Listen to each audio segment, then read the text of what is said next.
என்ன பண்ணிட்டு இருக்க உட்காந்து? என்ன பண்ணிட்டு இருக்க? இப்படி அமைதியா உட்கார ஆள் இல்லையே. உடம்புக்கு சரியில்லையா? என்னமா பண்ணுது? நான் எது கோவமா திட்டேனா? அப்படி திட்டதா இருந்தாத்தே நீ கல்யாணம் பண்ற அந்த 3ஆவது நாளே உங்க அம்மா வீட்டுக்கு போயிருப்பிய. என்னதாண்டி பண்ணுது? இவ்வளவு அமைதியா உட்கார்ந்து இருக்கிய? அட சொல்லி சொல்ல.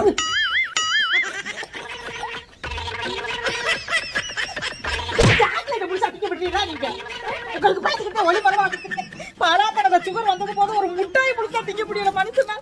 யாரா இருக்கலாம் பயப்பட வேண்டியது.